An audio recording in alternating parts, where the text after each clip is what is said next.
Okay, so this is how tonight's going to work. First of all, Coralie, Chrissy, where are you?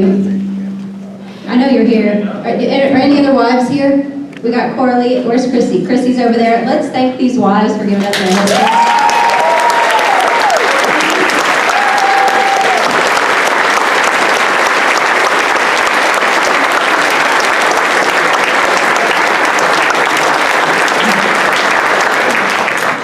And the truth is, these guys wouldn't be sitting here. These guys wouldn't be sitting here if it weren't for you, and you guys look pretty darn good, I think. So that's our picture. Thank you for doing that for us. But this is how tonight is going to work. We're going to give them time to just kind of chat. I don't know what's on your hearts. I didn't tell them in advance, let's talk about such and such. So I just want you guys to kind of say whatever you want. Okay, you know the routine. Okay, and then while they are speaking, where are the Emerlings? Okay, we are going to take questions on cards. So if you have questions, raise your hand again. Is it just you? You got any helpers? Because you're going to need to turn back into her. Okay, so get them from her, turn them back into her, and then she will give them to me, and I'll ask the questions. Okay, has everybody got that? Great. The only thing I do definitely want to hear is I want y'all to hear Matt Rinaldi's story. You probably have already heard bits and pieces of it, but we're going to hear it again from his mouth. But other than that, let's just go start at that end, actually. Matt Krause, you'll go first. Well, good evening. I love this tradition. It's been one of my favorite ones, getting back to you guys after a session. And I remember last time we got together, it was a little different because the session had been a little fractured, to be honest with you. There wasn't a lot of maybe unity. We were all kind of on different pages. So it was a little bit of a different get-together. But this session, it was a lot of fun, to be honest with you, because the Freedom Caucus and how we were able to move together, how we were able to strategize together, how we were able to affect change together on the floor, in committees, whatever it was just really enjoyable. And so I appreciate all these guys up here with me and the rest of those in the Freedom Caucus. We all have different gifts, we all have different strengths, we all do different things and fill different roles, but bringing all 12 of those individuals together I thought made us very strong. And so I'm excited to talk to you guys tonight about a little bit about what went well, what went bad, what we still have to do. We go back next Tuesday, 10 a.m., we start our special session. And I know none of us are looking forward to being away from our wives, our jobs, our kids, and our home up here. But we've got a lot of unfinished business, so I can't wait to get down there and hopefully do it. And thank you guys for supporting us and being there right along with us all 140 days of the regular, and I know you'll be there for the next 30 of the special. So God bless you guys. We'll keep talking. Jonathan Stickland, House District 92, First Euless Bedford, a little bit of Arlington and North Grand Prairie. And this is my favorite time of the year. See, many of us trade popularity in Austin to be able to come back home and tell the truth. And it feels good. It feels good to come home to a packed room like this. Folks who are excited about government growing, mad about government growing all around them. And this was a fun session. It really was. I have to be honest with you guys, I was very nervous when we started talking about the Freedom Caucus, and let me explain why. Every other group I've ever been a part of in Austin, including the Republican Caucus, I have always felt like it held me back from wanting to fight against the powers that be. And I always feel like when you have a group, specifically a bigger group, the more aggressive members are more diluted by the folks who don't want to do anything.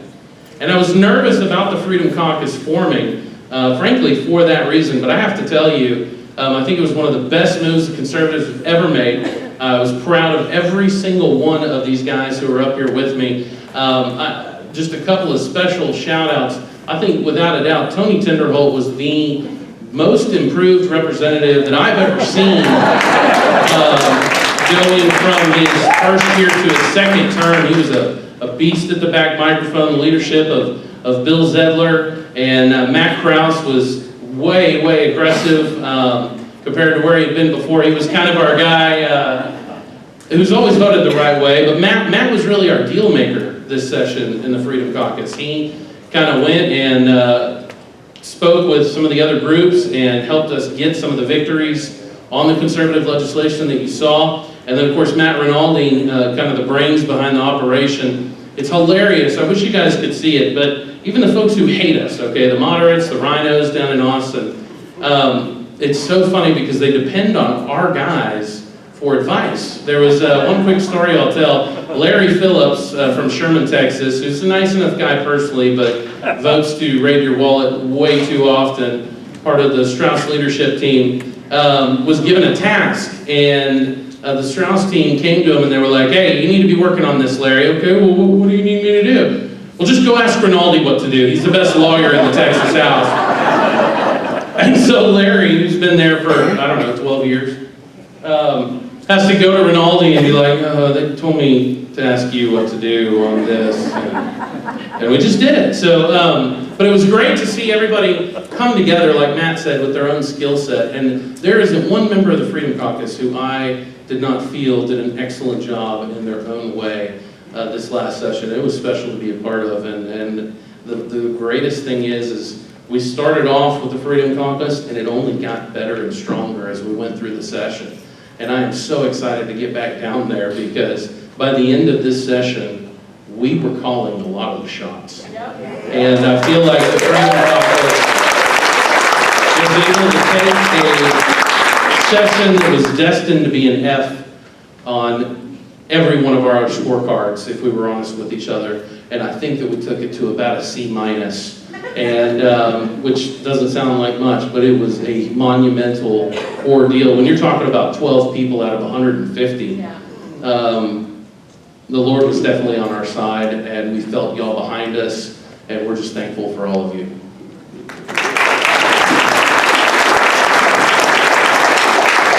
Which one should be? Let me tell you, I've been down there. This was my 7th session, and this was the best session that I've had. And it was primarily because of the Freedom Caucus.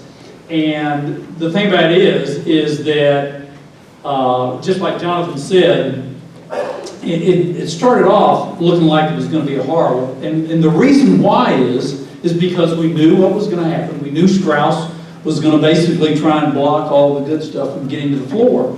But one of the things about it is that when you have a special session, it makes it very difficult to hide what you're doing. In other words, you only got so many bills you can do, and so it's going to become obvious very quickly what they're planning to move and what they're not.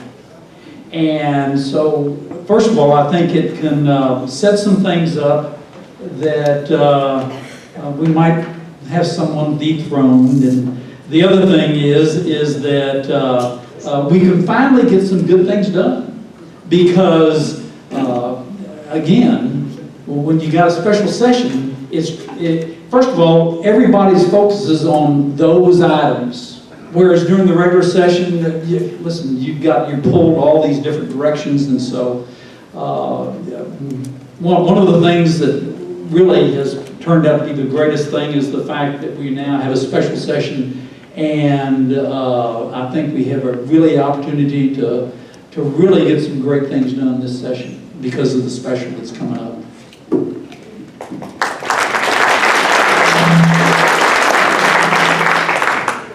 Thanks, Bill. So let's make no doubt about it.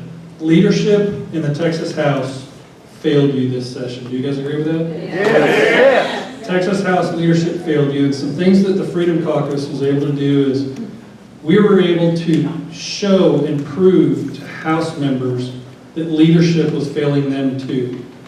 And so I envision some changes coming. I envision them giving us quite a bit of pushback during the special session. But one of the biggest things that the Freedom Caucus was able to do was to show and showcase the failure of House leadership. And I think that that's going to make a huge difference either this special session or when the 86th legislative session comes around. So you all know that one of my number one topics is abortion.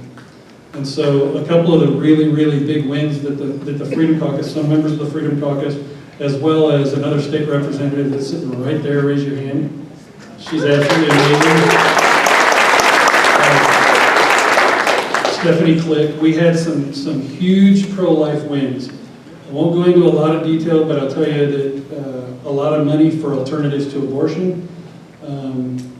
The Freedom Caucus had a lot to play in defunding Planned Parenthood in the state of Texas.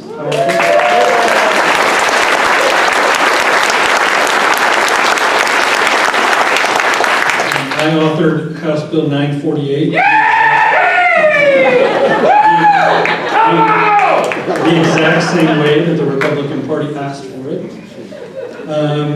And we outlawed partial birth and dismemberment abortions in the state of Texas.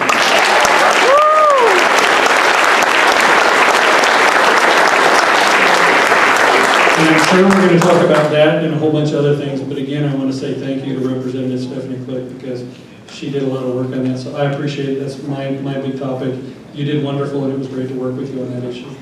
We're going to talk about a lot tonight. There's a lot to do, but this guy right here did some pretty powerful things this session, so I'm going to pass it off to him.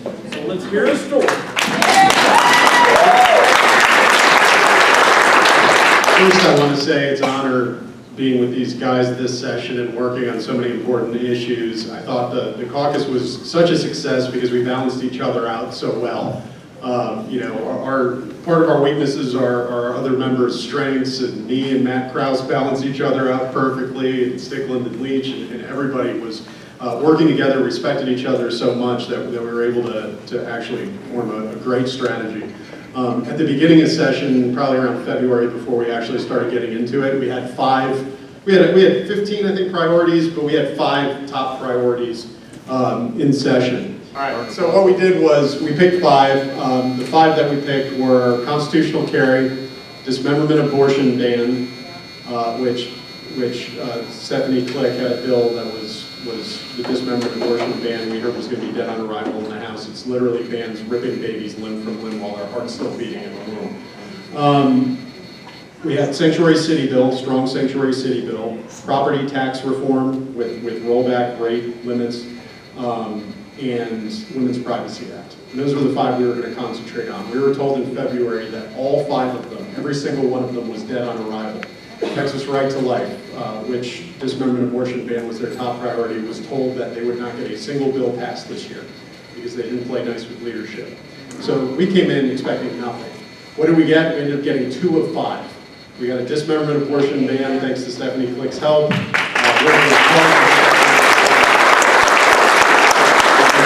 The strongest sanctuary city bill in the country.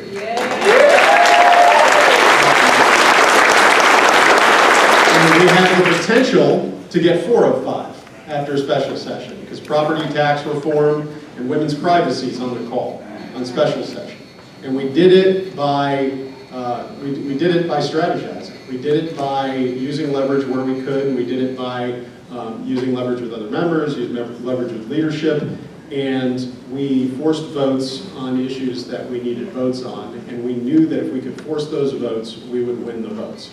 And we did. We generally did. It was at one point in session, I think it was in April. It might have been a little later. I think it was after Mother's Day. We had gotten success on the sanctuary city bill and passed the strong sanctuary city bill. We had the Senate, which concurred in this strong version of the sanctuary city bill. And then that night we had seen that we would give extreme leverage to Dan Patrick and to leverage to get a strong privacy bill out and leverage to get a strong property tax bill out of the House, or force a special session by basically killing what is the continuation of government bill.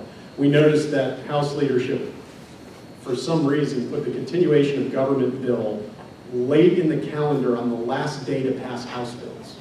So we noticed this about 9 o'clock when it was like 6 bills away, 7 bills away, maybe 8. And we decided to basically stall and filibuster it until the continuation of government bill, which is part of the reason why we're having a special session to address the extra issues. Once we did it, and we got lambasted in the press for it until they realized that we actually had a strategy behind it and actually accomplished that strategy. And then 2 days later, they're like, oh, never mind. Stickland came in, and I was happy, and everybody was happy that we, the sanctuary city bill, we got this thing done. Stickland was like, I'm not feeling good about this. It's like, why? There's too much winning. I don't understand. I don't feel good about this at all. But that's what it was about. And we did it on issue after issue in session on the pro-life bills. For example, during budget night, Matt Krause brokered a doubling of the spending on alternatives to abortion in the budget. Something that, for the most part, stayed in the budget, in the final budget.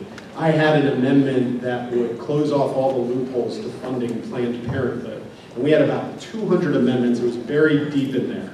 And at about 2 in the morning, I said, nobody's going home unless we take that amendment out and pass it, and then you'll all go home. And that's exactly what we did. A couple hundred amendments. We picked out the Planned Parenthood defunding, and we passed it, and then we all went home. So